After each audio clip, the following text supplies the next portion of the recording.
Oui. Karine, je te laisse dire un mot d'introduction, puis présenter Signature Bois-Laurentide, et puis Martial enchaînera, et puis Mais après on bien sûr, attaquera avec les présentations. bien sûr, merci Christian. Bonjour, bonjour tout le monde. Moi, je m'appelle Karine. Normalement, c'est ma collègue Justine là, qui présente un peu Signature Bois-Laurentide. Au fait, dis-moi si je me trompe, Christian, mais Signature Bois-Laurentide fait un peu ce que fait Fibois, mais ici au Québec. Donc, c'est comment je peux dire ça, une initiative de notre ministère de l'Économie, de l'Innovation et de l'Énergie, là, ici au Québec, qui a mis sur pied cette organisation-là. Nous, ben, on est là pour propulser, outiller, valoriser les entreprises de foresterie, de transformation du bois. Donc, on couvre vraiment toute la chaîne de valeur ici au Québec, dans les Laurentides. Et puis, ben, on est bien heureux de présenter ce webinaire là, sur les feux de forêt avec le contexte France-Québec ce matin. Donc, je vais passer la parole. Est-ce que c'est Martial qui prend la relève? C'est ça. Oui, donc pour présenter rapidement Fibois, donc on est l'interprofession de la filière forêt-bois en région Bourgogne-Franche-Comté, donc sur la partie est de la France. Donc on est une association qui regroupe l'ensemble des professionnels de la filière forêt-bois dans la région, donc depuis les gestionnaires et propriétaires forestiers jusqu'aux professionnels qui transforment et mettent en œuvre le bois. Donc dans nos missions principales, c'est représenter l'ensemble de ces professionnels, de les accompagner sur des actions collectives ou sur de l'accompagnement individuel. Donc on est soutenu par les pouvoirs publics et par les entreprises de la filière qui adhèrent en direct chez nous. Donc voilà, après donc sur le webinaire aujourd'hui, donc on a deux intervenants. Donc Yann Boulanger qui est chercheur pour Ressources naturelles Canada. Et puis Jean-François Boquet, qui est à l'Office national des forêts, donc adjoint au directeur territorial. Alors, on n'avait pas forcément prévu d'ordre. Alors, a priori, il y a eu un changement d'heure côté québécois, donc il est un peu plus tard que prévu chez vous. Donc, peut-être on peut commencer par la présentation de Monsieur Boulanger. Et puis, euh, et puis voilà, après, au fur et à mesure de la présentation, si vous avez des questions, vous pouvez les mettre dans le chat. Il y a un onglet discussion. Et puis après, je pense qu'on aura un temps d'échange. Si vous avez des questions, voilà, les intervenants pourront y répondre. Alors, donc, Oui, c'est monsieur, vrai. Oh, je ne sais pas si Yann s'est joint à nous. Est-ce que tu l'as vu passer en quelque part, Martial? oui, il est connecté Non. normalement. Ah, OK, super. Moi, je ne voyais pas. OK, super, super. Ouais, excusez-moi, je viens juste d'avoir mes écouteurs. Je vais juste me mettre dans un mode où je peux entendre via mes écouteurs. Je pense que là, c'est bien. Puis je vais partager mon écran.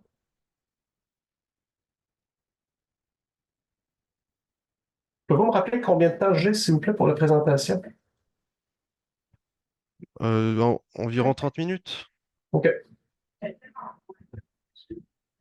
Bon. Est-ce que vous voyez bien en mode présentation? Oui, c'est parfait. On voit tout. Excellent. Bon, ben, bonjour tout le monde. Je me présente. Je m'appelle Yann Boulanger. Je suis chercheur en écologie forestière au Service canadien des forêts. Moi puis plusieurs de mes collègues, là, on travaille essentiellement sur les impacts, entre autres, des changements climatiques sur les perturbations naturelles, entre autres ben, les feux de forêt. C'est un peu ce dont je vais vous parler aujourd'hui. Donc, vous n'êtes pas sans savoir que les feux ont quand même une importance très grande à l'échelle mondiale. Plusieurs écosystèmes subissent des feux plus ou moins fréquents. On parle évidemment de la forêt boréale ici qui nous concerne plus particulièrement, mais il y a évidemment aussi d'autres écosystèmes, notamment des écosystèmes plus méditerranéens ou notamment plus dans l'hémisphère sud là, qui subissent entre autres des feux relativement fréquents et de régimes différents, que ce soit d'intensité différente, de sévérité différente évidemment. Dans la forêt boréale, ce qui nous concerne, donc plus particulièrement, comme je mentionnais, on sait que cette forêt-là donc, est située surtout au nord de la province, pour ceux qui s'y connaissent un petit peu moins, donc plutôt des forêts de conifères. Plusieurs de ces espèces qui y vivent sont très adaptées au feu. Donc, ce sont des espèces qui, lorsqu'un feu va passer, pour la plupart du temps, donc des feux ce qu'on appelle des feux où la sévérité est très importante, donc où les peuplements sont tués, les arbres sont tués, mais suite au feu, il y a quand même une régénération qui est très importante. Pourquoi? Parce que plusieurs de ces espèces-là possèdent soit des capacités de se régénérer par drageon ou par rejet de souche, comme par exemple le peuplier faux-tremble, même l'érable rouge, dans une certaine mesure, peut se reproduire par rejet de souche après feu. Certaines espèces vont avoir ce qu'on appelle des cônes sérotineux ou semi-sérotineux, ce qui fait que lorsqu'un feu passe, les graines qui sont contenues en fait, les cônes vont s'ouvrir et sous l'effet de la chaleur, et les graines vont être dispersées, ce qui va faire en sorte que le parterre qui est infecté par les feux va être regarni là, par des essences qui étaient là donc déjà avant feu, mais évidemment sous forme de semis cette fois-là. Ce qui est surtout très intéressant aussi avec les feux, c'est qu'il n'y a pas seulement que des espèces d'arbres qui y sont adaptées, il y a toute une faune, en fait, qui y sont adaptées, des espèces qu'on appelle pyrophiles, entre autres, donc qui aiment le feu. Je vous en ai mis ici quelques exemples.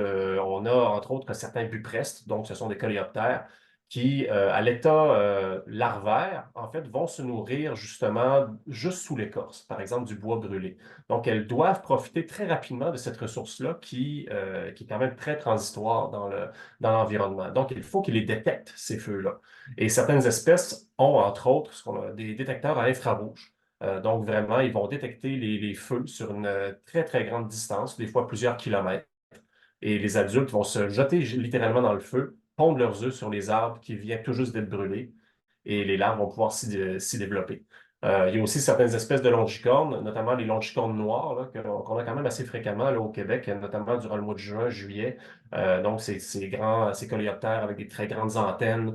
Certaines de ces espèces-là ont même des détecteurs de fumée, en fait, littéralement, sur les antennes, ce qui leur permet de détecter vraiment la fumée à très grande distance. Et encore une fois, selon le même principe que les buprestes, donc de se diriger vers les peuplements qui ont brûlé pour pouvoir les coloniser sous forme larvaire et donc de profiter de cette ressource-là qui est quand même très transitoire. À l'échelle canadienne, il y a quand même pas mal de feux à chaque année. Évidemment, c'est très variable d'une année à l'autre. On a des feux avec une sévérité quand même relativement importante, notamment dans la forêt boréale habituellement. C'est à peu près le cas, je vous dirais, ce régime de feu-là, d'à peu près de tout ce qui se trouve à l'est des Rocheuses ou à peu près là, en forêt boréale. Alors qu'à l'ouest des Rocheuses, notamment à l'intérieur de la Colombie-Britannique, on peut avoir des feux relativement fréquents, mais souvent de sévérité mixte. Donc, certains peuvent tuer des peuplements au complet, mais il y en a quand même plusieurs de ces feux-là qui sont des feux de surface, en réalité. Bon an, mal an, il se brûle environ 2 millions d'hectares par année en moyenne. Puis, la très grande majorité de cette surface brûlée-là est due à des feux de grande superficie, donc des feux de plus de 200 hectares. Et on voit que certaines régions sont plus affectées que d'autres. Au Québec, entre autres, les régions qui sont les plus affectées sont dans le nord-ouest de la province, notamment le long de la baie James, dans le nord du Québec, alors que pour le reste du Canada, c'est surtout au centre et au nord où on retrouve les surfaces brûlées les plus importantes. Évidemment, les feux sont influencés par plusieurs choses. Évidemment, par la météo, évidemment. Donc, s'il fait plus chaud, s'il fait plus sec, si c'est plus venteux, évidemment, le risque, le danger d'incendie est beaucoup plus important. La propagation des incendies lorsqu'ils ont lieu est plus importante. Et aussi, la végétation qui va brûler va aussi influencer l'intensité des feux, leur sévérité, et ainsi de suite. Donc, évidemment, si la météo a un impact sur les feux, la variation de la météo d'une année à l'autre, ou même sur des échelles plus importantes, à l'échelle de décennies, ben ça aussi, ça va avoir des impacts. Et puis là, je vous amène justement sur l'année 2023 au Canada, qui a été très particulière, très exceptionnelle au niveau des feux. Vous en avez très certainement entendu parler, même à l'échelle globale, là, ça a été quand même très exceptionnel. Juste pour vous donner une idée, il s'est brûlé environ, en fait, l'année passée, on parlait de 18 millions d'hectares. Je vous rappelle que la moyenne à chaque année, c'est 2 millions. Donc, près de 9 fois plus qu'en moyenne. La saison a été, on voit que les superficies brûlées ont été très importantes, mais ce n'est pas seulement ça. C'est que la saison a été aussi très persistante. En fait, les conditions météorologiques qui sont responsables de l'année 2023 ont été très, très persistantes dans le temps, ont débuté à la fin du mois en fait, au début du mois de mai et se sont poursuivis jusqu'au mois d'octobre. Et vous voyez que ça a été spatialement extensif aussi. Ce n'est pas seulement qu'une seule région du Canada qui a été touchée, c'est véritablement l'entièreté du territoire qui a subi des feux là, d'une côte à l'autre, Donc, vraiment de l'océan Pacifique à l'Atlantique à l'Arctique aussi. On voit que les anomalies de température, de précipitations durant cette année-là, l'année passée, étaient vraiment exceptionnelles. On parle de 2, 3, 4 degrés supérieurs à la normale, des précipitations qui étaient excessivement déficitaires sur une bonne partie du territoire, de l'humidité relative aussi qui était très, très basse. Donc, tout ça a contribué à faire en sorte que les feux ont eu le loisir de se propager là, durant la saison des feux 2023. On a démontré, entre autres, suite à une étude avec le World Weather Attribution l'année passée, que c'est les conditions météorologiques qui étaient responsables des feux durant le mois de juin et juillet au Québec étaient au moins 2 fois plus probables de se produire en raison des changements climatiques. Donc, c'est pas parce que ces conditions-là, ça ne veut pas dire que ces conditions-là ne se sont jamais représentées dans le passé, mais on sait qu'en raison des changements climatiques, elles sont beaucoup plus probables maintenant parce que les températures sont plus élevées, parce que le degré de sécheresse aussi est plus élevé comparativement à ce qu'il était, par exemple, dans ce qu'on appelle la période pré-industrielle, donc avant qu'on se mette à émettre des gaz à effet de serre de façon importante dans l'atmosphère. Donc, comment se fait la gestion des feux au Canada? La gestion des feux c'est une juridiction provinciale, en fait provinciale territoriale. Chaque province et territoire a son agence, ou du moins son groupe, qui s'occupe de la détection, du suivi et de la suppression des feux. Les parcs canadiens aussi ont leur propre agence aussi qui viennent aider à la situation. Au Québec, évidemment, c'est la Sopfeu qui s'occupe de détecter, de suivre les feux et de les supprimer. Dans d'autres provinces, évidemment, des fois, c'est relié à leur ministère des Ressources naturelles ou des forêts là, qui sont attribués. Au Québec, par exemple, on a la gestion des incendies se fait selon 2 zones. On a ce qu'on appelle la zone de protection intensive, qui correspond grosso modo à la forêt commerciale au Québec. Donc là où on peut faire de l'exploitation forestière. Dans cette zone-là, lorsque les ressources sont disponibles, tous les feux sont, entre guillemets, actionnés. C'est-à-dire que tous les feux qui sont détectés vont être, on va essayer de les supprimer, dans le fond, avant qu'ils atteignent une taille minimale, par exemple. Donc, les ressources vont être distribuées vers ces feux-là. Alors qu'en zone nordique, les feux vont être supprimés seulement s'ils mettent en danger des communautés ou des infrastructures critiques. Comme par exemple des communautés, des villages, des lignes de transport électrique, par exemple, qui peuvent être particulièrement nombreuses dans ces zones-là. Il se fait du partage de ressources à l'échelle nationale et internationale lorsque le besoin s'en fait sentir. Ça a été particulièrement le cas l'année passée, évidemment, compte tenu de la charge de travail qui était très importante à l'échelle de plusieurs provinces.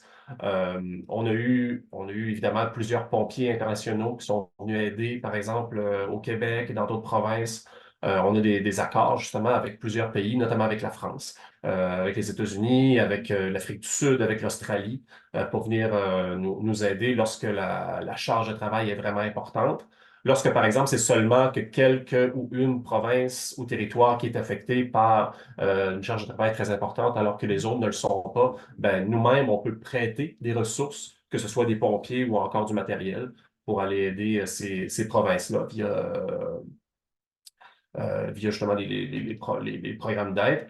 Ce qui est particulier, et ça arrive quand même très rarement, mais on l'a vu que c'est arrivé assez fréquemment l'année passée. On peut même faire appel à l'armée pour supporter les équipes de suppression des feux qui sont sur le terrain.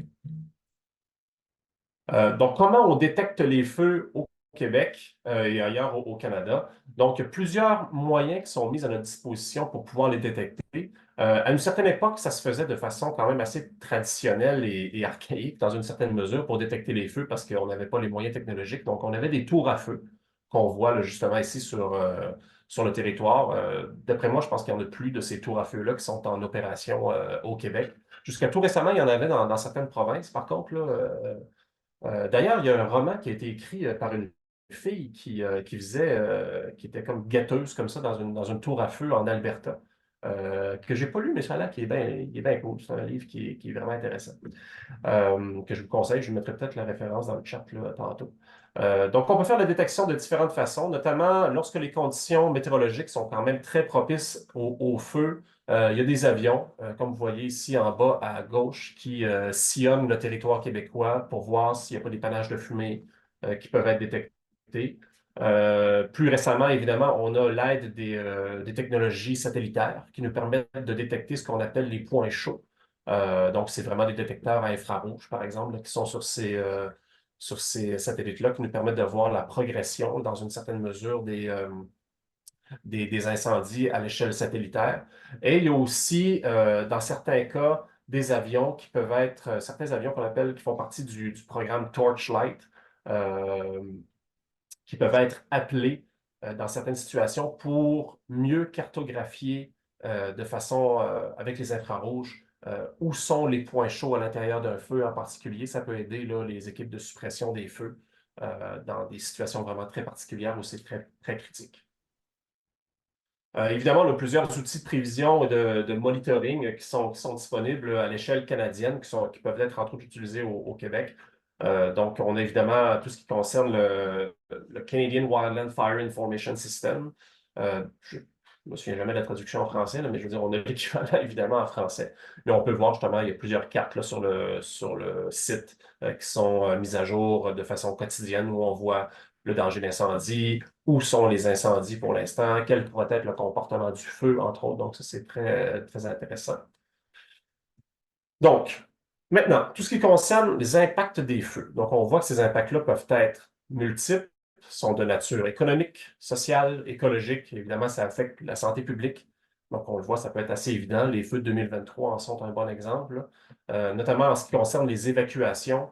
On voit que, évidemment, lorsque des feux se rapprochent des infrastructures ou des communautés, il peut y avoir des évacuations. On voit ici une carte, justement, où ont lieu les évacuations entre 2000, c'était entre 1980 et 2007, je crois.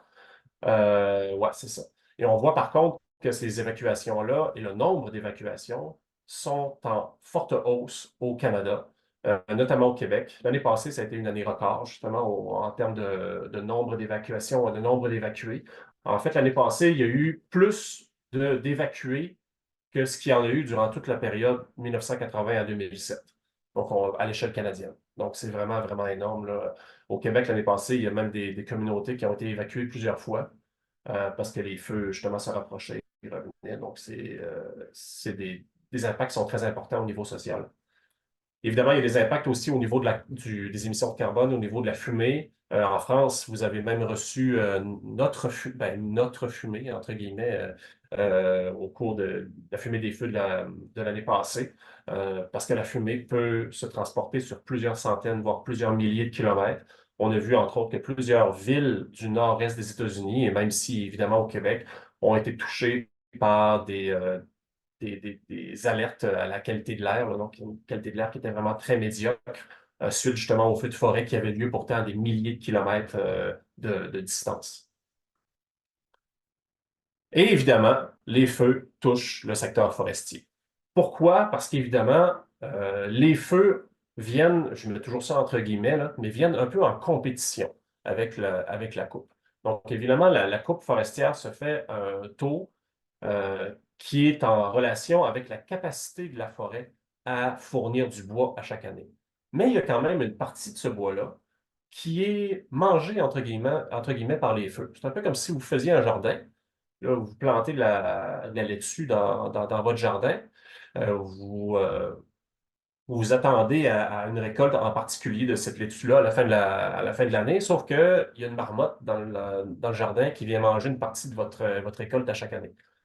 Donc, il faut en tenir compte, justement, de cette récolte-là que va faire le feu. Lorsqu'on fait de la coupe forestière sur un territoire qui est affecté par les feux de forêt. Évidemment, plus le taux de feu est important sur un territoire, moins élevées vont être les probabilités qu'un peuplement se rende jusqu'à maturité et qu'on soit donc capable de le récolter. Et moins le peuplement est productif, donc plus le temps, plus ça va être long avant que ce peuplement-là se rende à maturité. Donc, plutôt que de prendre 80 ans, par exemple, ça peut prendre 120 ans, 150 ans, si le peuplement est moins productif. Mais durant ces 150 ans-là, il va être exposé à un risque de feu plus important que si le peuplement venait à maturité à 40 ans, à 50 ans. Donc, ça aussi, il faut prendre ça en considération. Ce qui fait que lorsqu'on met ces deux éléments-là en considération, on peut établir des cartes qui nous permettent de voir où sont les territoires qui sont les plus vulnérables au feu en fonction du risque de feu et en fonction de leur productivité. Et donc, on le voit, par exemple, ça, c'est un exemple qui avait été établi, du moins, c'est la science qui a démontré qui avait été utilisé dans ce cas-là pour déterminer la limite nordique de l'exploitation des forêts. Donc, plus on va vers le nord, moins les forêts sont productives. Et dans certaines régions, les risques de feu sont très importants.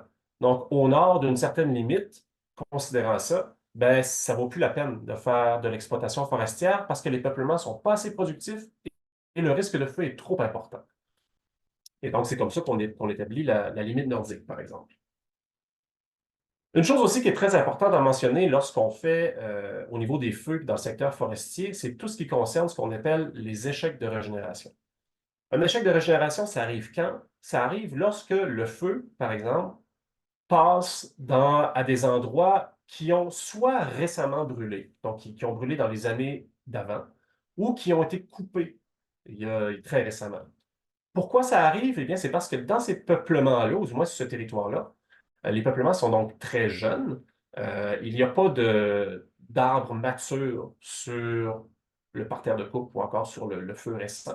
Ce qui fait que lorsqu'un feu passe dans ces endroits-là, ben, il n'y a aucun individu qui peut relâcher les graines, par exemple. Donc, il n'y a pas les épinettes noires ou les pins gris sont tout simplement trop jeunes pour pouvoir relâcher des graines.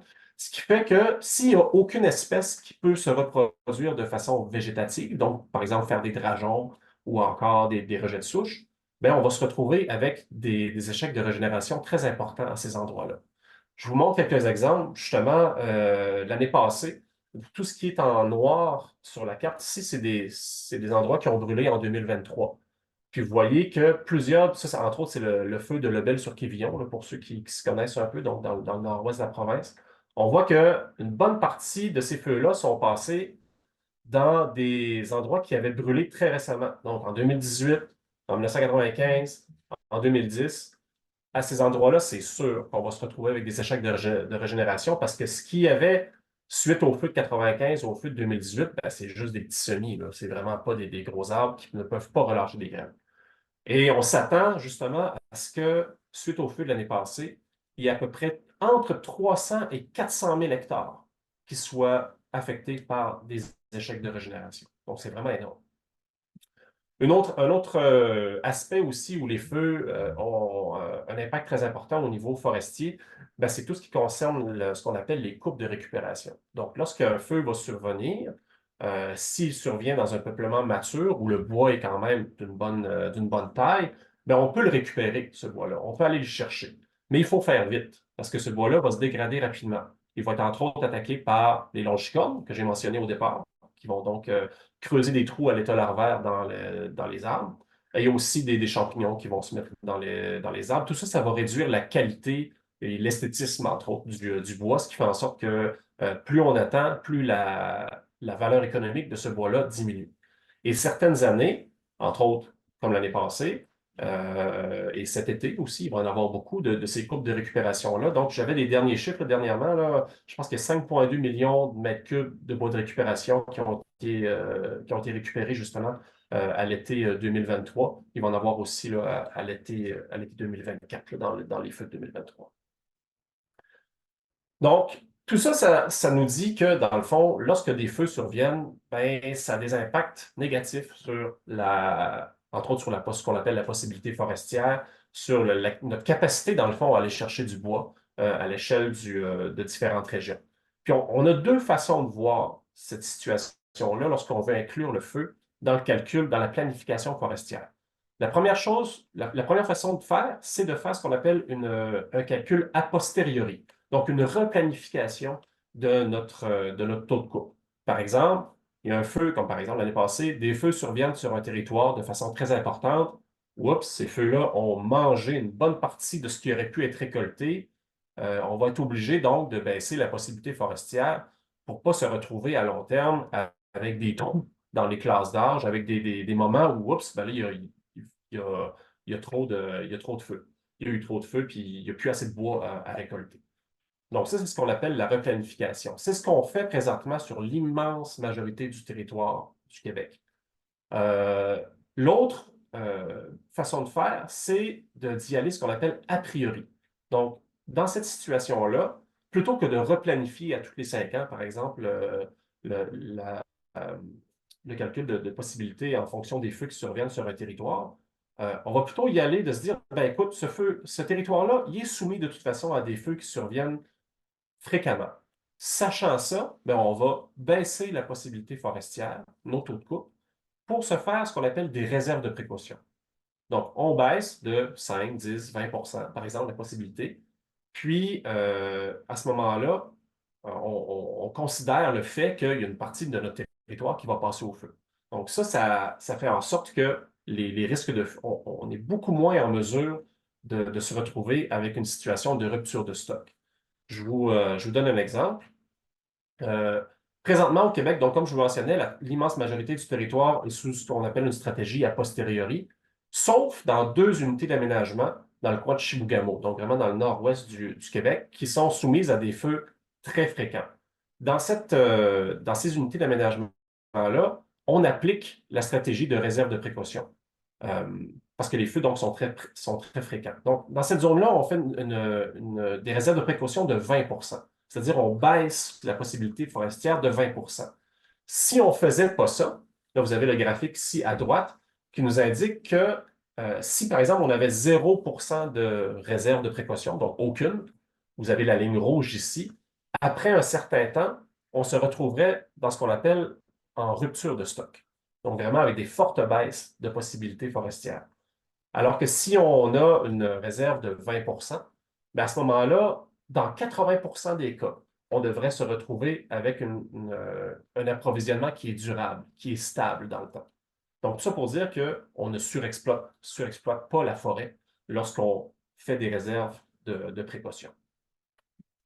Évidemment, donc ça, c'était les impacts des feux tels qu'on les connaît maintenant, mais évidemment, c'est appelé à changer dans le futur. On a déjà des indices très importants qui nous démontrent que plusieurs variables météorologiques qui sont reliées au feu deviennent de plus en plus sévères, par exemple pour les feux. Les températures augmentent, les indices de sécheresse augmentent aussi. La neige que l'on reçoit et qui reste sur le territoire au printemps, puis cette année, c'est un exemple assez patent de ça, est en diminution très forte. Les indices forêt météo qui mesurent le danger d'incendie de forêt, d'incendie de végétation, deviennent de plus en plus sévères. Et donc, depuis, je vous dirais, la fin des années 50, on observe une augmentation des superficies brûlées dans plusieurs régions au Canada, notamment dans le nord-ouest du Québec. Et à l'échelle nationale, on parle d'une augmentation, en fait, ça a doublé. Les superficies brûlées ont doublé depuis la fin des années 50, ce qui est vraiment énorme. Par contre, le nombre de feux en soi, lui, est stable.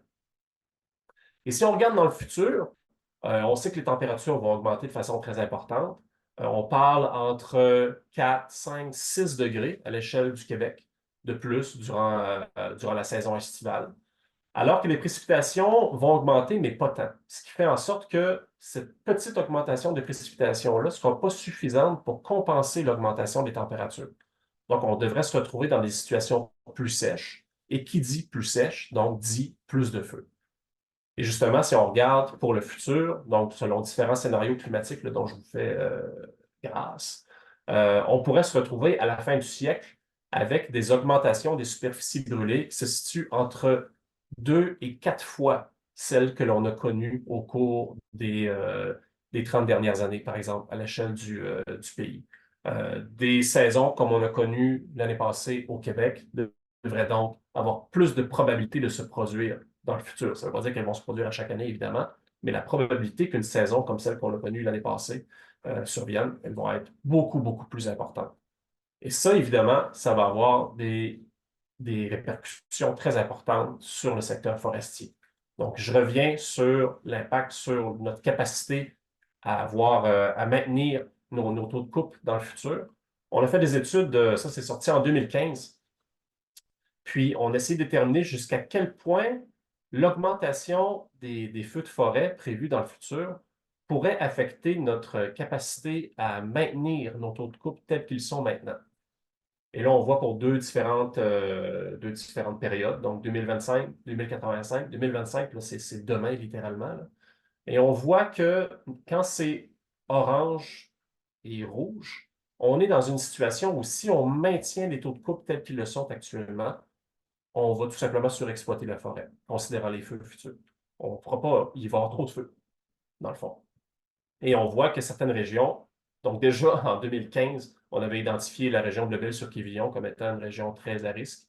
Puis comme de fait, ben, ça a comme brûlé là l'année passée, puis on se retrouve cette année avec des fortes baisses de possibilités forestières sur ce territoire-là. Et évidemment, d'ici la fin du siècle, ben, ça risque d'être encore pire pour plusieurs régions, notamment dans le nord-ouest, dans le centre et le nord-ouest du Québec. Donc, le bureau du forestier en chef lui-même a fait des analyses qui nous montrent jusqu'à quel point la forêt va changer justement dans le futur et va affecter notre capacité à produire. Donc, ça, c'est des analyses qui ont été faites pour ce qu'on appelle dans le jargon aussi la région 2, donc vraiment la région Saguenay-Lac-Saint-Jean que vous avez en haut à gauche. Donc, c'est une région qui brûle souvent, mais qui va être amenée à brûler très souvent aussi dans le futur en raison des feux de forêt. Donc, on voit qu'il devrait y avoir, selon les différents scénarios climatiques, une augmentation des échecs de régénération. Donc, ça va affecter évidemment notre capacité à aller chercher du bois. Il va y avoir de moins en moins de peuplements matures, donc qui vont être récoltables.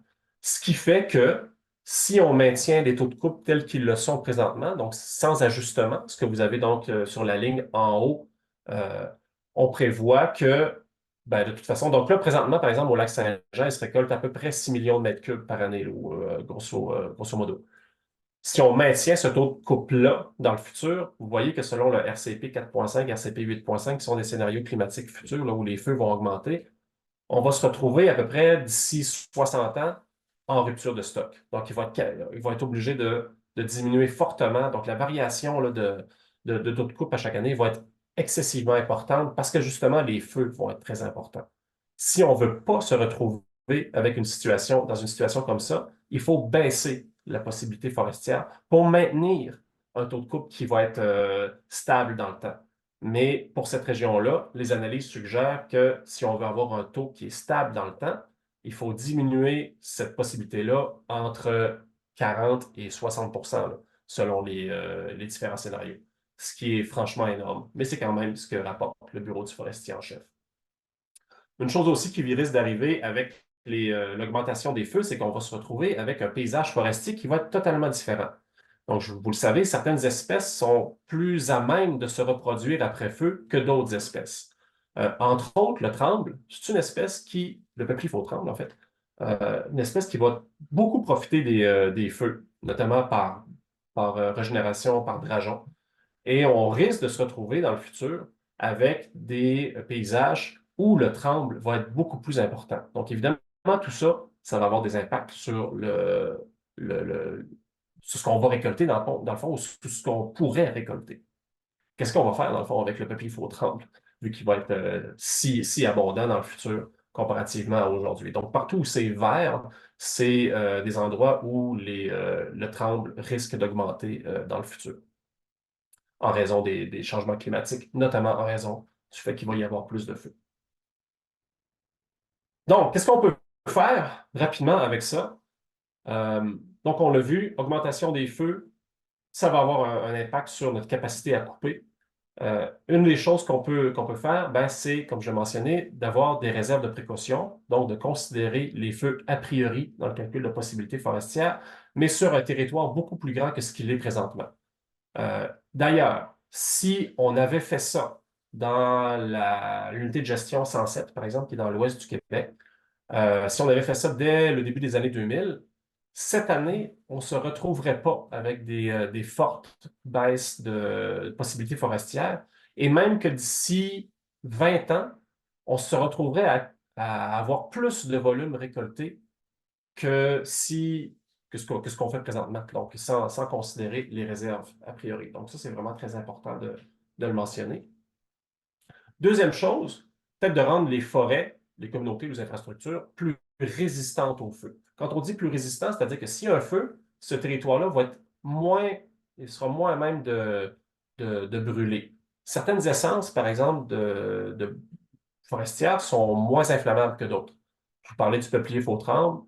Le peuplier faux-tremble, notamment lorsqu'il est en feuilles, donc les feuillus en général, sont moins inflammables que les peuplements résineux.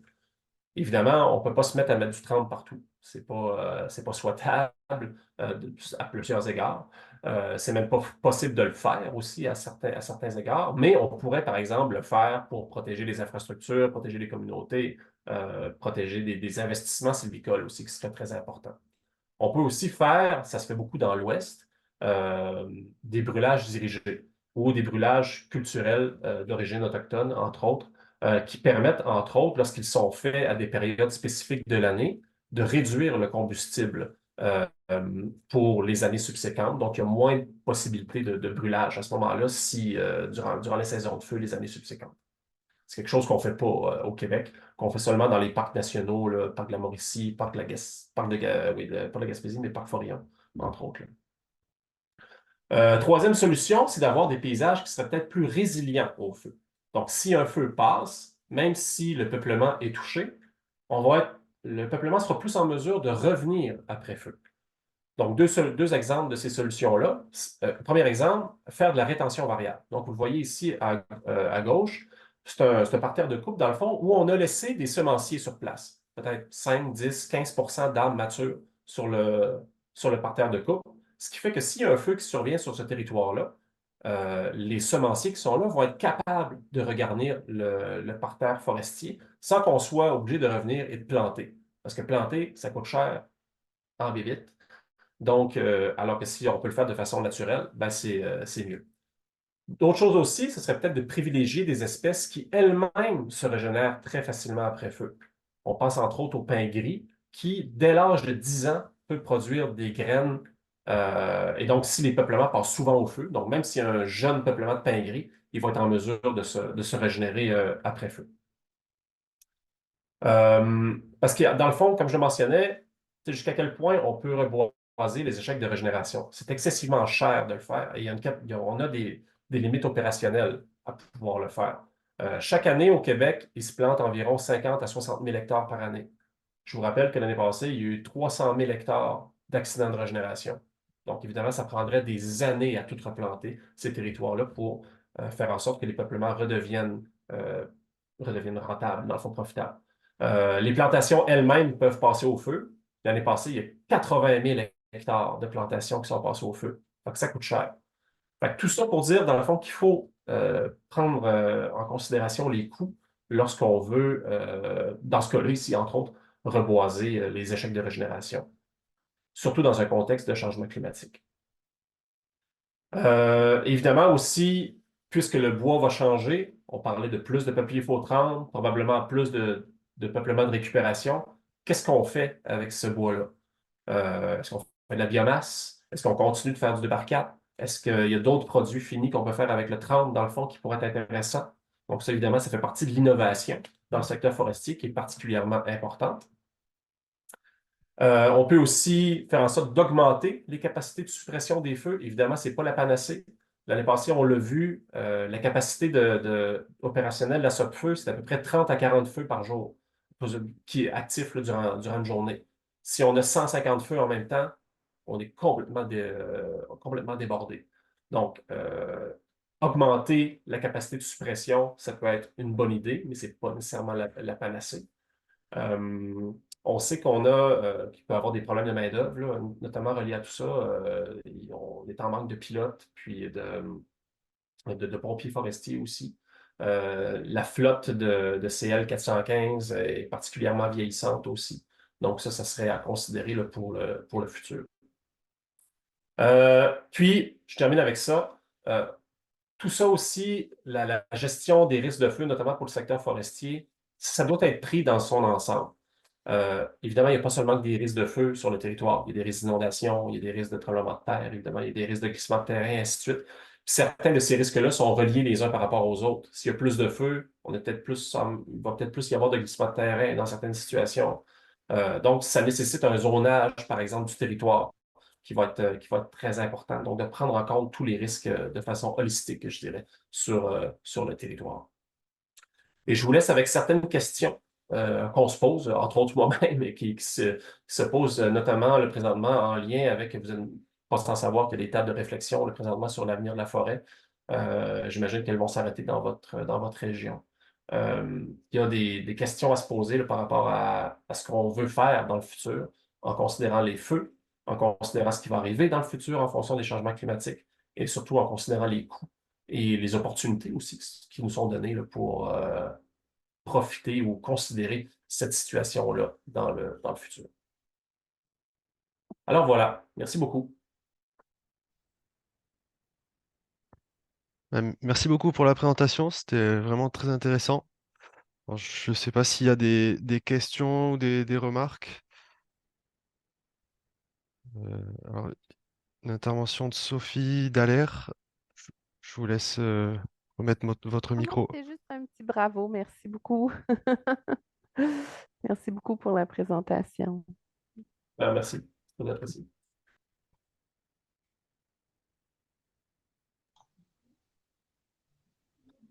N'hésitez pas s'il y a des questions,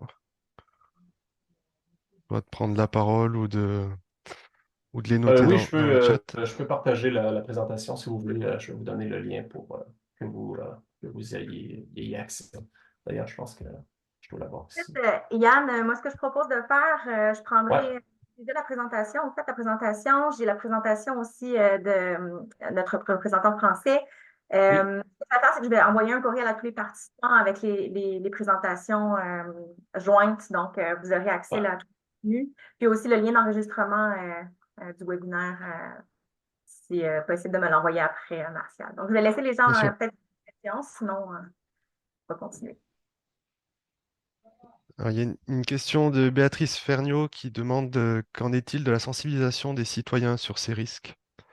Ouais, c'est une très bonne question, puis c'est une sensibilisation qui doit se faire à plusieurs niveaux.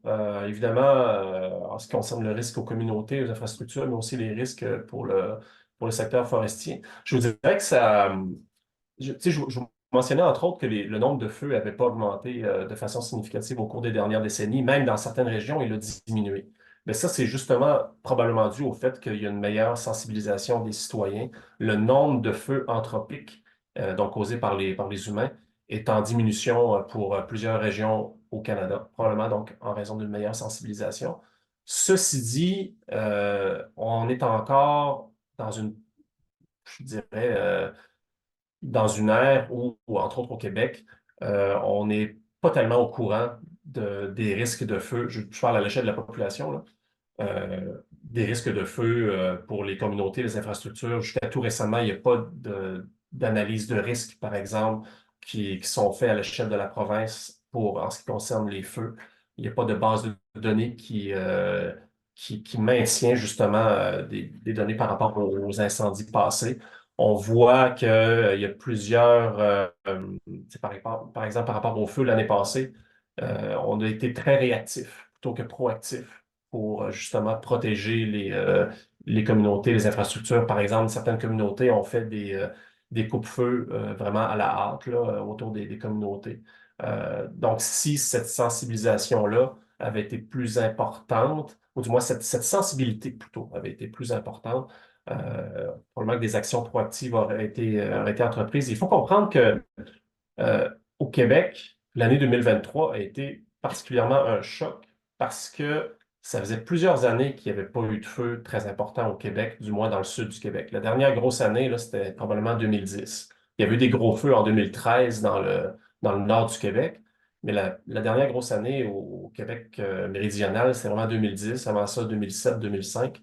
Mais ça faisait longtemps qu'il n'y avait pas eu de très grands feux. Fait que c'était peut-être pas dans, dans le derrière de la tête de plusieurs personnes là, quand 2023 est arrivé, alors qu'il va falloir s'attendre à ce que ce soit plus important dans le futur. Donc, à ce sujet-là, la sensibilisation, même je dirais la sensibilité justement des citoyens par rapport au risque de feu va être certainement ou devra être plus importante dans le futur.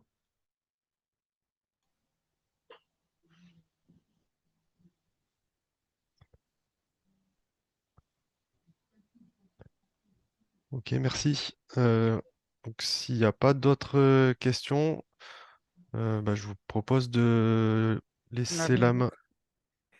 Oui, J'aimerais, allez. j'aimerais en savoir plus sur les brûlages dirigés. On a mentionné là, les brûlages dirigés dans les parcs nationaux, mais j'aimerais ça savoir si ailleurs au Canada, s'il y a des brûlages dirigés à des fins sylvicoles, par exemple, au lieu de scarifier le sol, faire un brûlage dirigé. Puis aussi les brûlages autochtones, ça, j'aimerais ça en savoir plus. Là. Je ne sais pas si Boulanger peut. Ouais, pour l'instant, merci de votre question. En fait, pour l'instant, au Canada, d'un point de vue sylvicole, c'est pas une pratique là, qui est faite de façon très courante.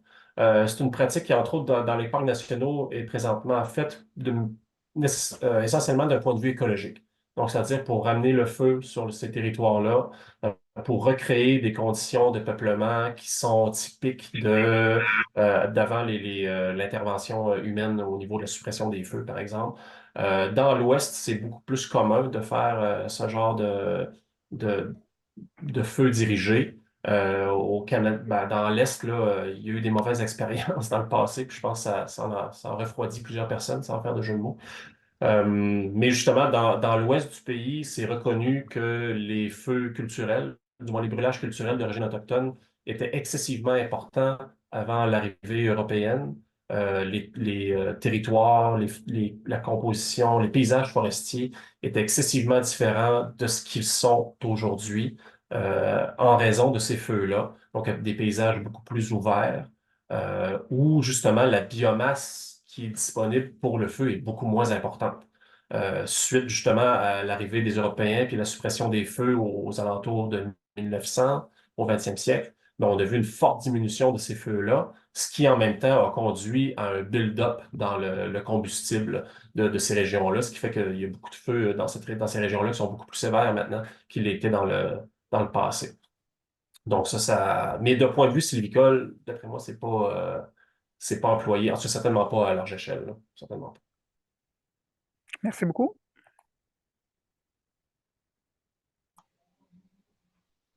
Je vous propose, pour pas prendre de retard sur le webinaire, qu'on passe à la présentation de Jean-François Bocquet, et puis on pourra répondre aux questions ensuite. Comme ça, on aura la vision des deux côtés, côté français et côté québécois.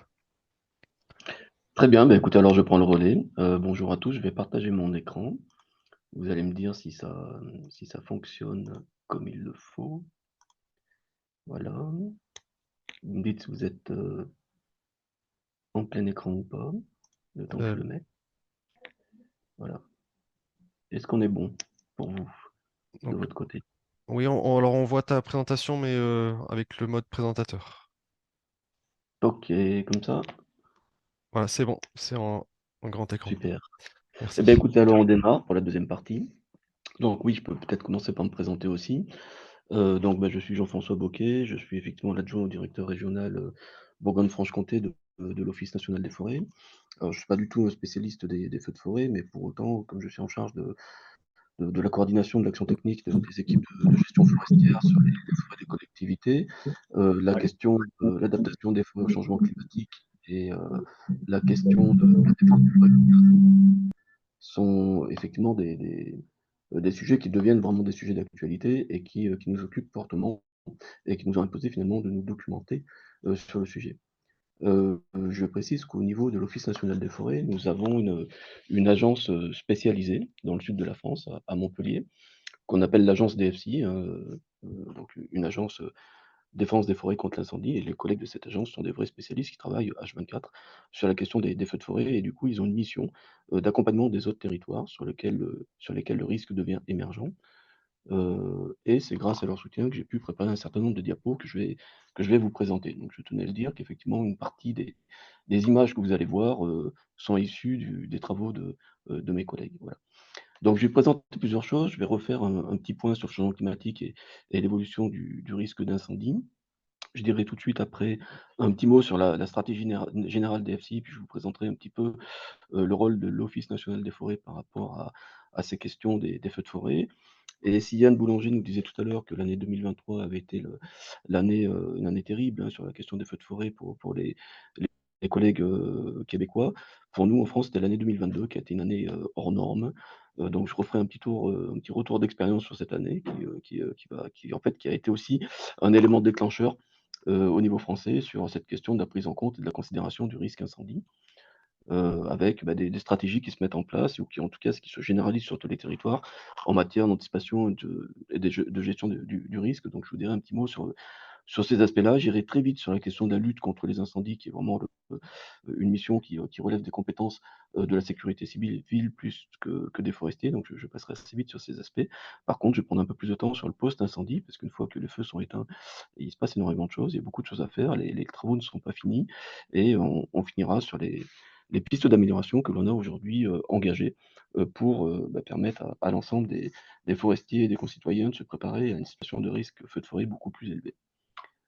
Sur la question du climat, un graphique qui est assez classique, hein, que je pense beaucoup connaissent, hein, c'est simplement une comparaison des moyennes annuelles par rapport à une référence d'une moyenne de 30 ans, de 1961 à 1990, donc moyenne des températures sur l'année, avec une variation de plus 4 à moins de 4 degrés. Et vous voyez très bien qu'à partir des années 90, on est systématiquement sur des moyennes annuelles qui ressortent en rouge, qui sont donc supérieures à la moyenne des 30 dernières années. Donc on est progressivement sur un constat, je crois qu'aujourd'hui c'est totalement partagé, il n'y a plus beaucoup de climato-sceptiques, mais dans tous les cas, voilà, on est sur un constat d'augmentation régulière de ces questions de température à l'échelle de la France métropolitaine, même à l'échelle mondiale également.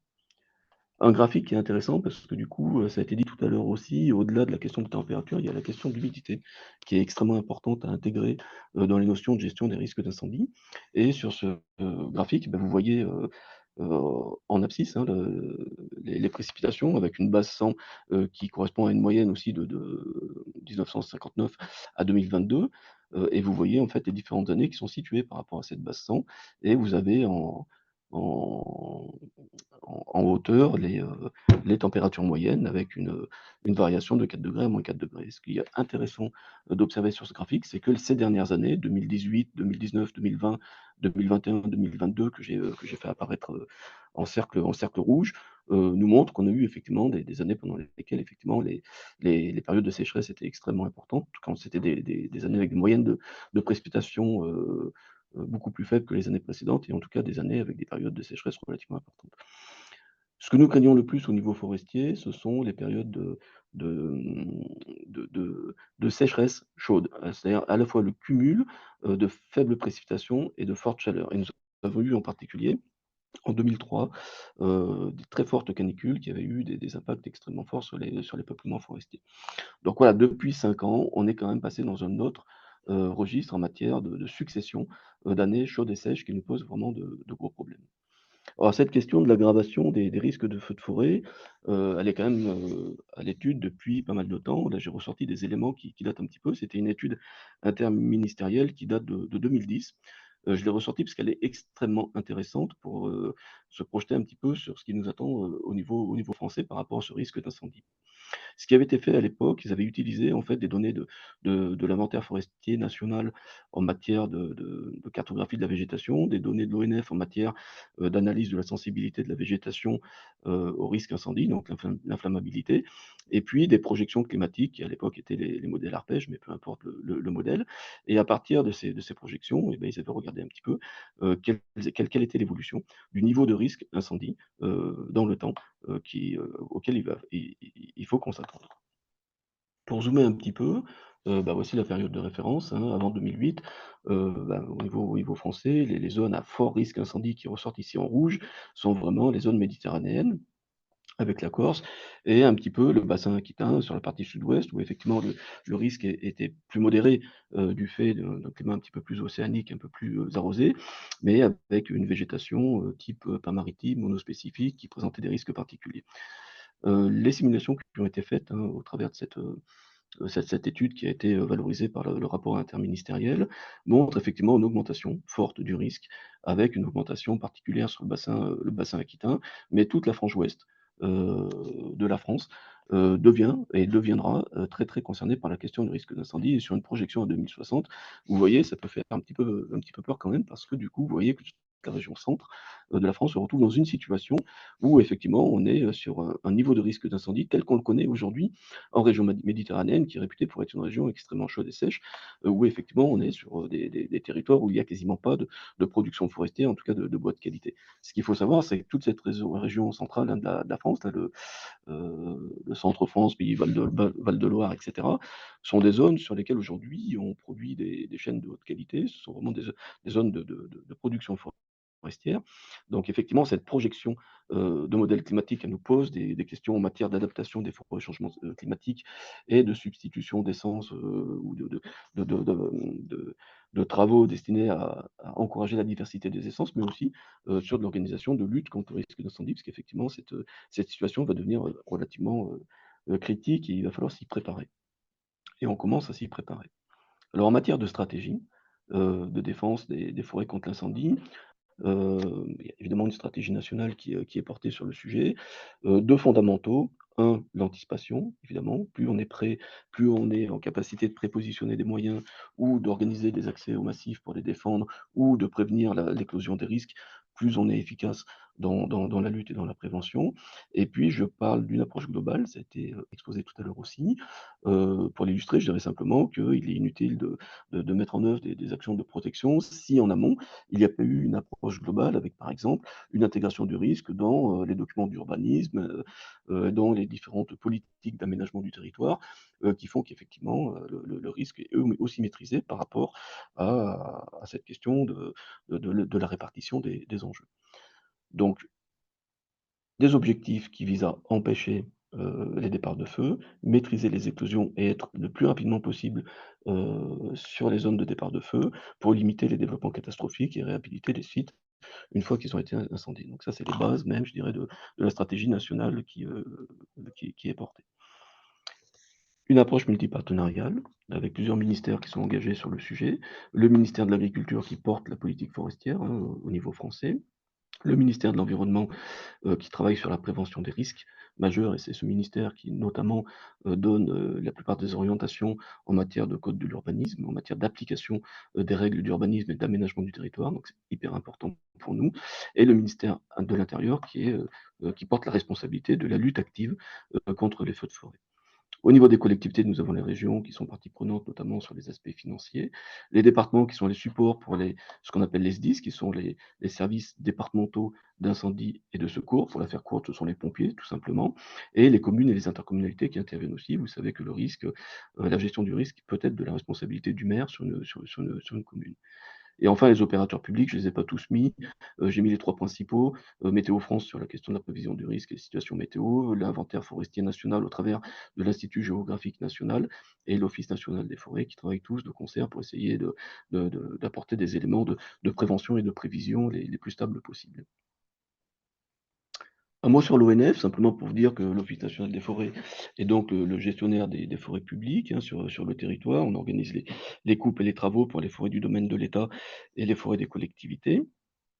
Et une mention un petit peu particulière là qui a été surlignée en marron, pour dire qu'effectivement nous avons également des missions d'intérêt général, notamment pour la gestion des risques naturels avec des financements qui sont dédiés à ces sujets-là, pour la gestion du risque sur la zone littorale, pour la gestion du risque sur les terrains de montagne, où effectivement il y a toutes les questions d'avalanche, d'éboulement, de glissement de terrain qui sont traités, qui nécessitent des actions particulières.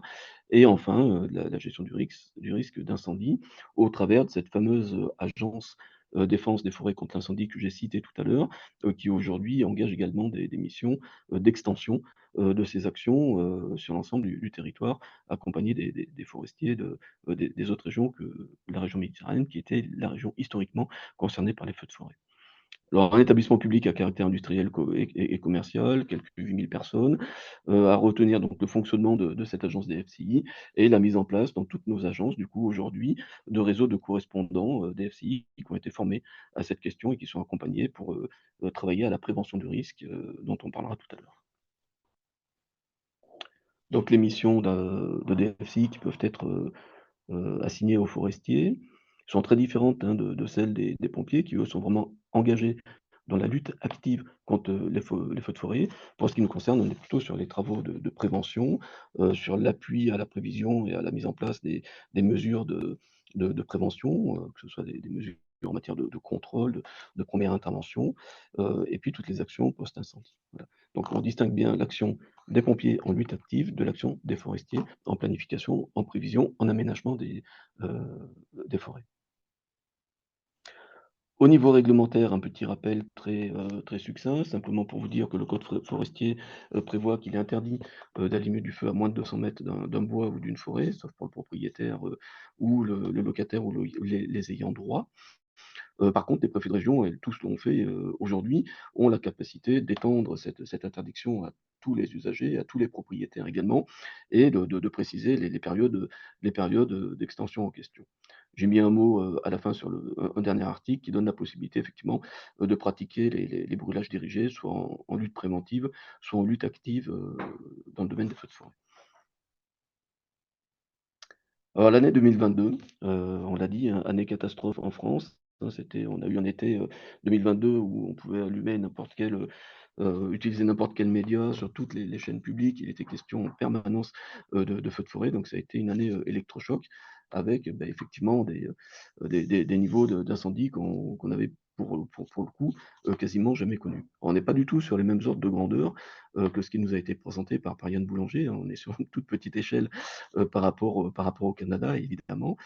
Euh, pour autant, le tableau que vous avez ici vous montre un petit peu, par rapport à la moyenne des 30 dernières années, quel a été le niveau de surface et puis de nombre d'incendies qu'on a eu sur l'année 2022. Et vous voyez qu'effectivement, sur l'ensemble de la France, le nombre de feux a été 2,5 fois supérieur à celui des années précédentes, avec une surface qui, dans certains secteurs, a été 6 à 10 fois plus importante que ce qui avait été connu. Ce qui est à noter, et particulier, c'est que, historiquement, c'est uniquement dans les zones sud de la France, hein, la partie méditerranéenne et puis le sud-ouest, que nous avions, des risques, d'incendie avérés et puis une organisation de la lutte contre les feux de forêt. Et cette année 2022, nous a montré que nos prédictions étaient finalement, réellement, heu, probable et puis à craindre, puisqu'effectivement la zone, des feux s'est complètement étendue à l'intégralité de la métropole avec, sur toute la partie bleue qui correspond au reste de la France jusqu'à présent, épargnée, par les feux de forêt ou globalement épargnée. On a vu qu'il y avait eu des surfaces extrêmement conséquentes pour ce qui nous concerne, qui avaient brûlé. Je précise qu'au niveau du territoire, français, le taux d'urbanisation, en tout cas la présence humaine est beaucoup plus dense que ce qu'on a pu voir sur les territoires canadiens, de tout à l'heure et du coup la question de l'acceptation ou du niveau d'enjeu qu'on met en face de l'aléa, n'est peut-être pas tout à fait, du même niveau, quoi. Alors sur cette image, vous avez plusieurs choses que je vais commenter. D'abord, la carte qui est située à droite, elle n'est pas complètement exhaustive et complète, hein, il manque quelques éléments, mais cela étant, ça donne une bonne image, de l'ensemble des feux de plus de 25 hectares qui ont été traités, cet été de 2022. Et vous voyez, qu'effectivement, hein, toute la partie Aquitaine et puis on va dire le nord-ouest de la France a été concerné. C'est allé jusque dans le Jura, dans le territoire où je suis, actuellement, qui est un territoire jusque-là, très peu concerné par la problématique, souvent, très arrosé, et donc du coup, ça a été, pour nous, un changement majeur qui a enclenché un certain nombre de mesures. Le graphique que je vous présente est intéressant à plusieurs titres. Donc en fait, c'est la moyenne enfin non, c'est les surfaces annuelles qui ont été recensées comme incendiées, surfaces forestières bien sûr, hein, sur les dernières années depuis 1976.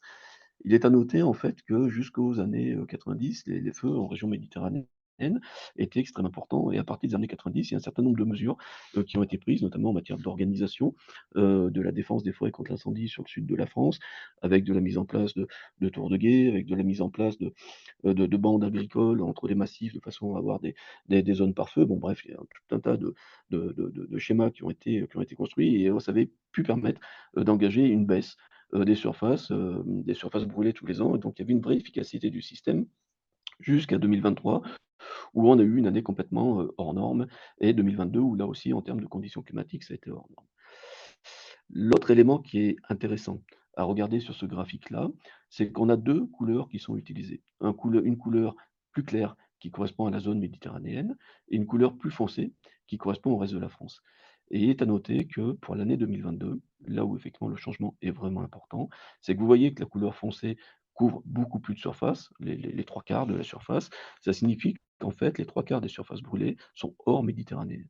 Donc ce sont des surfaces brûlées hors de la zone habituelle, des feux de forêt. Donc c'est là qu'on voit qu'effectivement, on a une évolution majeure, dans la localisation, des zones à risque, et c'est à ce genre d'évolution, qu'il va falloir qu'on se prépare. Enfin, sur cette même diapo, je vous ai également mis, quelques éléments sur les autres pays européens pour cette année 2022. Vous voyez que l'Espagne a été très touchée avec en bleu les surfaces brûlées en 2022 et en orange les surfaces brûlées sur les moyennes des, je sais plus, je crois que ça doit être les 10 dernières années. La Roumanie a été très touchée, le Portugal également, et cetera, et cetera. Donc vous voyez que ce phénomène 2022 a été, vraiment, important sur l'Europe, et en tout cas, l'élément à retenir, c'est que pour les forestiers, on se rend compte qu'effectivement, tous nos massifs forestiers, y compris hors zone méditerranéenne, sont susceptibles aujourd'hui, d'être concernés par ces feux de forêt. D'autant que, avec le changement climatique, on observe des dépérissements forestiers importants, avec une récolte qui est de plus en plus subie, et donc du coup, un changement de paradigme qui est réel pour nous, gestionnaires forestiers. Donc une année hors norme, avec un tiers des départements qui a connu un feu de plus de 100 hectares. C'est des petits chiffres par rapport au Canada, mais pour les zones urbanisées que nous connaissons, c'est quand même relativement important. Et les 2 tiers de nos départements avec des feux de plus de 10 hectares, des records ont été battus sur de nombreuses régions. J'ai pas pu m'empêcher de mettre en comparaison l'analyse qui avait été faite par les collègues qui avaient travaillé sur la mission interministérielle que je vous ai présentée tout à l'heure, et donc du coup, les prédictions qu'ils avaient faites en 2010 par rapport à cette évolution du risque d'incendie d'ici 2040, et la carte du premier recensement des feux que nous avons eus pendant l'été 2022, en mettant les feux de plus de 25 hectares. Vous voyez quand même une vraie similitude entre les deux, une vraie corrélation, où on retrouve effectivement cette zone aquitaine qui passait en rouge, avec des feux extrêmement conséquents. On a eu en- dans cette zone-là des feux très très violents sur toute la période estivale, et puis cette zone sud-ouest là, qui jusqu'à présent n'était quasiment pas concernée, qui s'est vue complètement impactée. Donc du coup, ça veut dire quoi? Ça veut dire que malheureusement, ces études qui ont été faites en 2010 sont plutôt bonnes, plutôt bonnes en termes de prévision. Et ce que nous avons connu en 2022, qui nous a un petit peu, nous, forestiers français, un peu traumatisés, eh bien, c'est un petit peu la tendance de ce qu'on va connaître en 2040 et voire même en 2060. Donc en fait, cette année 2022 a été un petit peu la la la démonstration de la situation à laquelle il fallait qu'on se prépare pour les années à venir. Un exemple d'un feu dans le Jura, pour vous dire simplement qu'en termes d'organisation, de la lutte, simplement pour rappeler, que c'est les services de la sécurité civile, qui pilotent, la gestion de la lutte contre les incendies, avec un commandant des opérations, de secours qui travaille sous l'autorité du préfet, et tous les services ou tous les services ou tous les intervenants qui sont présents sur une opération de lutte, doivent complètement intervenir sous l'autorité de ce commandant des opérations. Sur l'image, vous voyez, la zone du Jura qui a brûlé. C'était une image que j'avais faite simplement pour illustrer le fait que, suite aux changements globaux, on a un certain nombre de problèmes de dépérissement forestier. Là, pour le coup, c'est dans le buis, un papillon qui a été importé, qui est un pas de prédateur en France et qui est donc une invasive, qui détruit les buis et qui a eu pour conséquence qu'on a eu des surfaces extrêmement importantes de bois mort sur les massifs, et qui sont du coup devenues des zones extrêmement inflammables. Et en observant l'évolution du feu, on voyait le feu qui arrivait dans ces zones-là et qui prenait une ampleur extrêmement importante. Juste sur cette question des moyens d'intervention, bon, je précisais simplement ici qu'on a vu quelques moyens qui ont été mobilisés, dont des Canadair qui, et qui n'ont pas eu souvent l'occasion de venir en région Bourgogne-Franche-Comté, mais là malheureusement, ça a été le cas. En tout cas, c'est des outils extrêmement efficaces. Et j'ai mis une photo des agriculteurs qui s'étaient mobilisés très, très rapidement, avec des tonnes à eau pour remplir des citernes et des bassins pour que les camions des pompiers puissent, intervenir avec moins de distance à parcourir. Tout simplement pour montrer qu'effectivement, bah, dans ces situations-là, il y a énormément de bonne volonté qui se mobilise, que ce soit les agriculteurs dans le cadre de cette opération sur le Jura ou dans le sud-ouest de la France où il y avait eu effectivement des sinistrés qui avaient dû être, relogés, où effectivement il y a eu énormément de bonne volonté. Ce qui est important simplement de souligner là-dessus, c'est que toutes ces bonnes volontés sont les bienvenues, mais elles ne peuvent être efficaces que si elles sont, sous l'autorité d'un commandant des opérations qui maîtrise complètement les sujets. Et enfin, simplement un dernier mot sur cet exemple, hein, du Jura qu'on a pu vivre en direct là pour les collègues, de Bourgogne-Franche-Comté.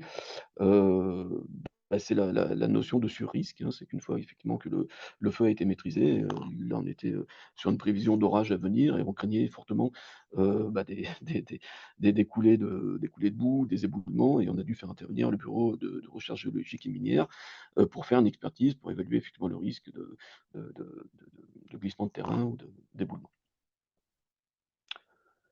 Toujours sur la notion de post-incendie, une fois le feu réalisé, simplement pour préciser, que l'agence DFCI, au travers d'outils de télédétection, revient toujours sur les feux et fait des cartographies des zones qui ont été incendiées, avec en plus des indices de sévérité qui permettent de travailler à la compréhension, du fonctionnement du feu de forêt dans des secteurs sur lesquels on ne connaît pas encore bien le comportement de la végétation, parce que jusqu'à présent, on n'en avait eu que très peu. Et puis ces cartographies servent aussi à identifier et à calibrer la zone impactée pour effectivement, essayer de déterminer les préjudices, sachant qu'il y a également des travaux qui sont engagés pour faire une recherche, de la cause des incendies. Donc voilà. Donc ça, c'était l'exemple du Jura. En quelques images, vous voyez un des versants qui a été complètement, brûlé. Pour les collègues jurassiens, ils vont voir cette photo d'une route forestière, avec, l'intégralité du massif calciné. C'est vraiment pas courant pour nous, c'est même limite choquant. C'est assez stratosphérique comme situation, mais on observe quand même assez rapidement. Là, je suis repassé 3 mois après sur site, on observe quand même de la végétation qui revient.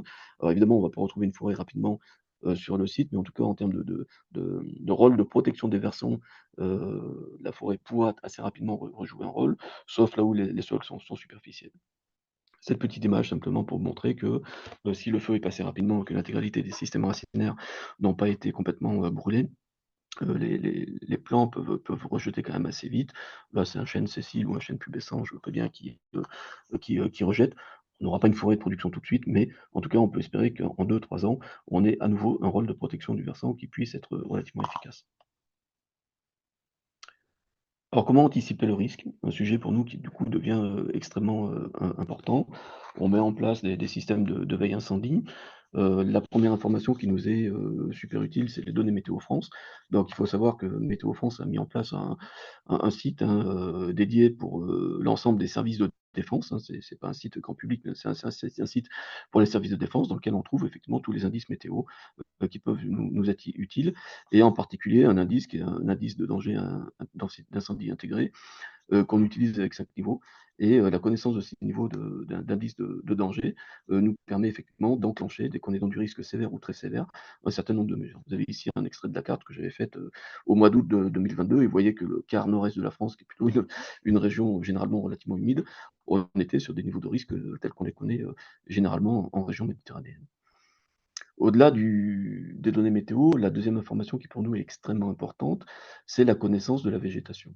Donc on a en fait des cartes de sensibilité de la végétation. Ces cartes de sensibilité, sont faites à partir des données de l'inventaire forestier national, hein, qui donne une carte des peuplements forestiers avec les essences principales, à partir effectivement également, de nos connaissances en matière de sensibilité des différentes essences au risque d'incendie, notamment en matière d'inflammabilité et ça nous permet d'obtenir des cartes de sensibilité brutes, potentielles pardon, sur lesquelles effectivement on rajoute des éléments relatifs notamment à la connaissance des sols, puisqu'effectivement la notion de réserve utile du sol ou de présence de l'eau dans le sol est une notion extrêmement importante par rapport à la question de la fragilité des milieux au regard du risque d'incendie.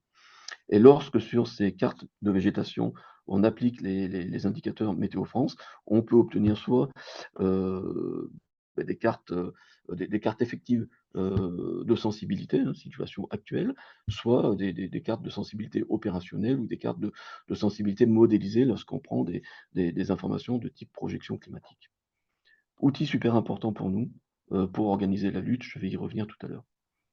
Mis à disposition des personnels au travers d'un portail cartographique. On a également de la détection des points chauds, ça a été cité par Yann Boulanger tout à l'heure, c'est aussi des choses que nous faisons. On le valorise peut-être moins parce qu'effectivement, au niveau de notre territoire, il y a une telle présence humaine sur le territoire que la moindre fumée est très vite signalée. Donc du coup, la valorisation de la détection enfin, satellitaire des points chauds est peut-être moins utile, mais pour autant, bah, les outils de télédétection sont utilisés pour suivre les feux, leur intensité et puis faire des bilans comme je vous l'ai montré tout à l'heure. Donc outils mis à disposition des gestionnaires. Alors, pour définir nos mesures de prévention à appliquer, je vous l'ai dit, on croise la sensibilité brute avec l'indice météo intégré, ce qui nous donne effectivement un petit tableau croisé des niveaux de danger. Et en fonction du niveau de danger dans lequel on va se trouver, donc si la végétation est peu sensible avec indice de faible indice météo de danger intégré relativement faible, il n'y a aucune mesure qui sont prises. À l'inverse, lorsqu'on est sur de la forte sensibilité de végétation et des indices météo très sévères, on va prendre un certain nombre de mesures qui peuvent être des mesures de type fermeture des massifs ou surveillance, mise en place de systèmes de surveillance ou autres. Je vais vous les détailler un petit peu tout à l'heure. D'abord un mot sur la communication. Vous savez que 9 feux sur 10 sont d'origine humaine, en tout cas pour nos territoires, que sur ces feux d'origine humaine, il y en a la moitié qui sont liés à des imprudences, le reste étant des malveillances malheureusement. Mais en tout cas, sur les feux liés aux imprudences, par la communication et la sensibilisation, on fait le pari qu'on peut avoir un véritable effet. Donc du coup, tous les ans, il y a des campagnes de communication qui sont faites, donc avec des affichages, avec également des interventions sur les chaînes publiques au moment de la météo, avec une météo des forêts qui permet au grand public de connaître les départements dans lesquels le risque est effectivement le plus important, et puis différentes campagnes de communication qui sont faites. Je reviens sur les mesures de fermeture des massifs. Vous retrouvez mon histoire de danger intégré avec le niveau de sensibilité de la végétation et le niveau de danger météo.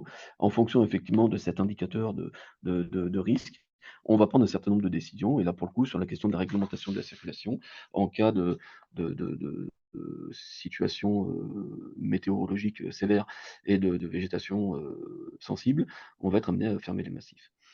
Le petit point à rajouter, c'est qu'effectivement, sur cette question-là, aussi bien nos collègues de la région méditerranéenne ont été complètement rompus à ce sujet. Ils avaient effectivement des équipements déjà installés dans les massifs, hein, les barrières, la signalétique, etc., puisqu'effectivement, cette question du risque incendie existait depuis très longtemps.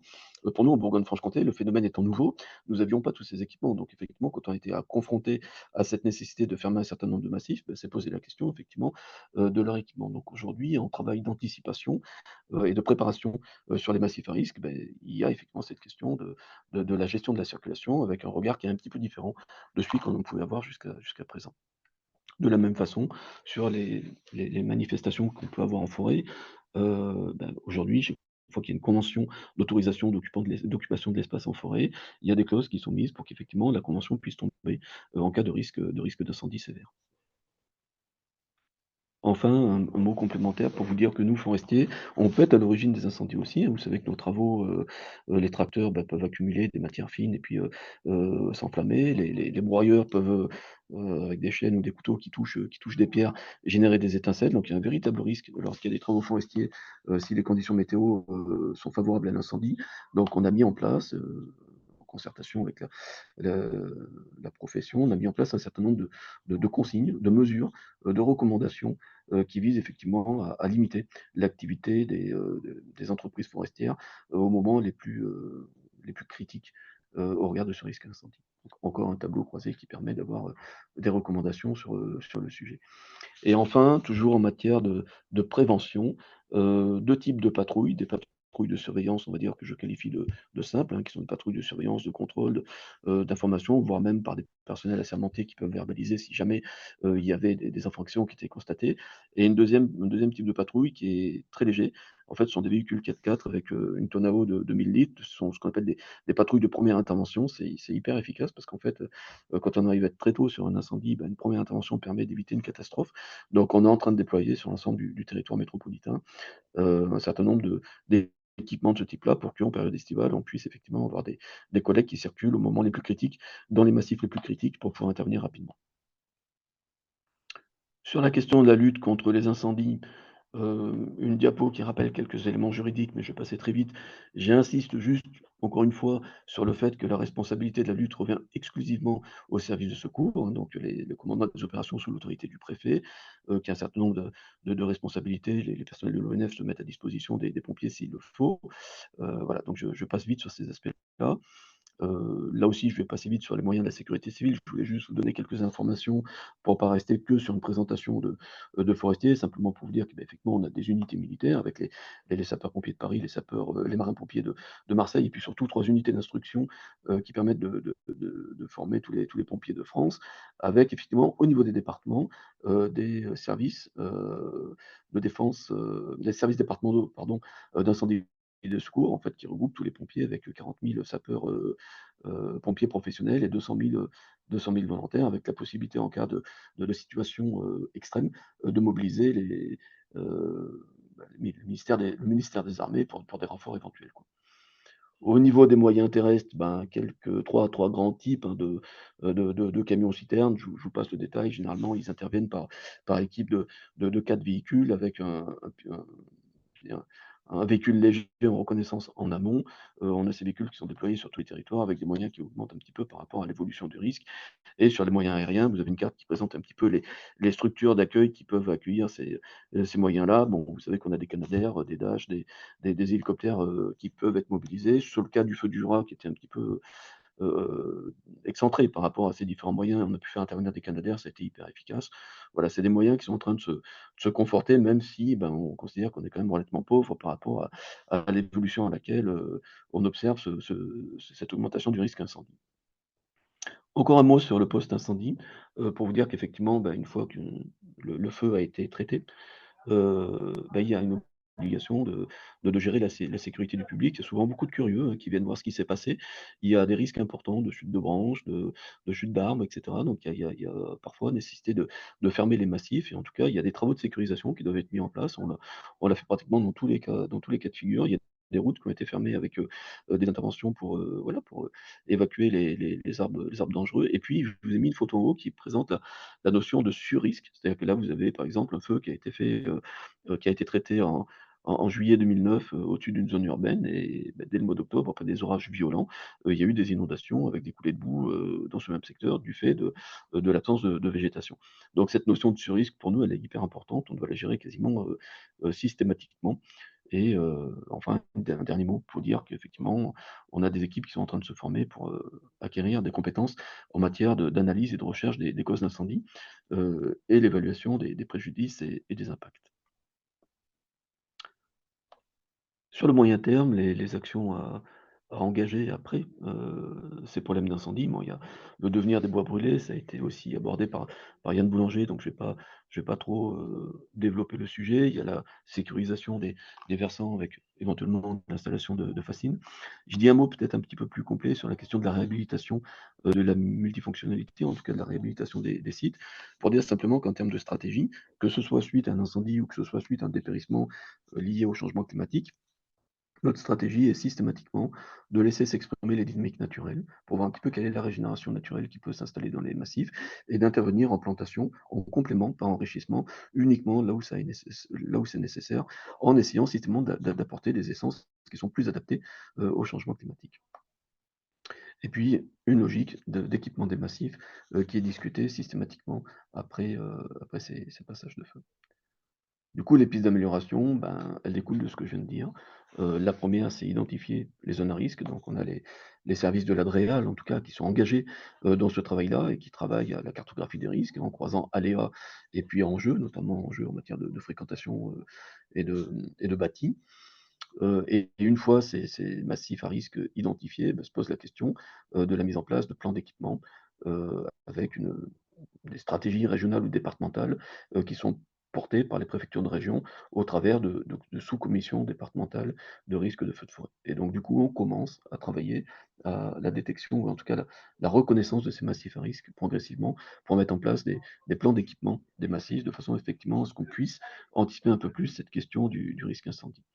Et enfin, à plus long terme, c'est la construction des plans départementaux de protection des forêts contre l'incendie, qui seraient à élaborer et qui reprennent effectivement toutes ces questions voilà, de l'organisation, à la fois de la prévention jusqu'à l'organisation de la lutte, pour qu'effectivement tous les services de l'État, tous les services de secours puissent être complètement cadrés sur le sujet au travers d'une directive et d'un plan qui intègre tous les enjeux, y compris les enjeux en matière de règlement d'urbanisme. Voilà, j'étais un peu long, j'espère que ça vous a convenu. En tout cas, merci à tous pour votre attention et puis, je suis disponible pour d'éventuelles questions. Merci Jean-François pour ta présentation. C'était très complet. Alors, je ne sais pas s'il y a des questions. En attendant, il y avait des questions dans le chat qui étaient restées en suspens. J'ai vu que Yann Boulanger y a répondu directement. Donc, merci à toi. Ouais, je ne sais pas si, s'il y a des interventions ou des questions supplémentaires.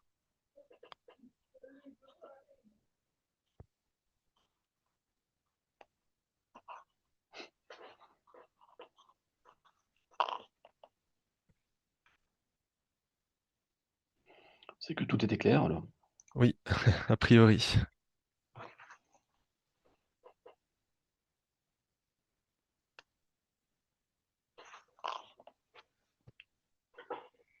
Voilà, après, comme on le disait, on va mettre à disposition les présentations.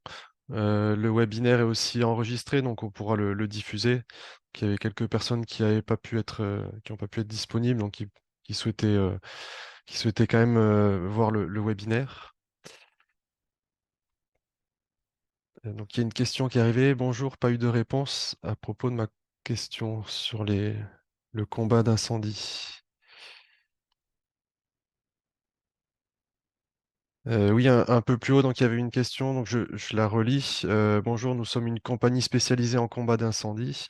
Nous avons des agents pour stopper les incendies, soit en protection ou en méthode offensive. Comment pouvons-nous vous aider? Donc c'était une question suite à la présentation de Yann Boulanger. Allô. Donc, en fait, je pense que ce serait, moi, personnellement, ou notre organisation, évidemment, ne fait pas dans la suppression des feux. Comme je mentionnais, c'est une juridiction provinciale et territoriale et de Parc Canada. Donc, et je ne sais pas exactement comment la SOPFEU fonctionne avec ça, mais je pense que ça serait surtout de se renseigner auprès de la SOPFEU pour voir comment les différentes technologies ou services que vous pouvez offrir pourraient leur être utiles, là.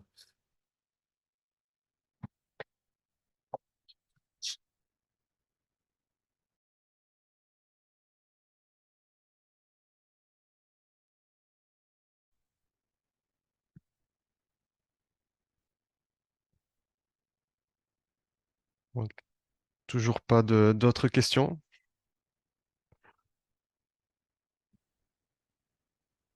On va rester là. En tout cas, c'était intéressant de faire ce parallèle-là. Il y a beaucoup de similitudes, même si voilà, il y a des questions d'échelle qui on n'est pas forcément sur les mêmes ordres de grandeur. En tout cas, ouais, c'était très intéressant de pouvoir comparer les deux situations dans deux pays différents. Ouais, j'aimerais souligner d'ailleurs que durant la présentation, euh, vous avez fait, M. Bocquet, vous avez fait référence au fait que les agriculteurs, entre autres, pouvaient être mis à profit dans une certaine mesure pour l'extinction, la suppression des feux dans certaines situations, ou du moins ils s'offrent pour supprimer les feux. Il y a eu des situations similaires, entre autres au Québec. C'est à l'année 2000. Ah, je me souviens plus si c'est 2021 ou 2022. Je pense que c'est 2022, où il y avait eu un feu dans la région de Kamouraska, à Rivière-Ouelle. Pour ceux qui connaissent un peu, là, c'est un feu de tourbière, en fait, qui est survenu aussi dans un territoire agricole. Puis plusieurs agriculteurs se sont mis disponibles, dans le fond, là, avec leur machinerie pour aller éteindre le feu. Parce que c'était dans un territoire agricole. Ça arrive peu fréquemment quand même, les feux de très grande ampleur dans le territoire agricole au Québec. Mais lorsque ça arrive, évidemment, la population peut être assez généreuse. Oui, les agriculteurs sont très sensibilisés, ils ont beaucoup de feux de végétation, de moissons qui peuvent démarrer, donc c'est une vraie problématique pour eux, quoi.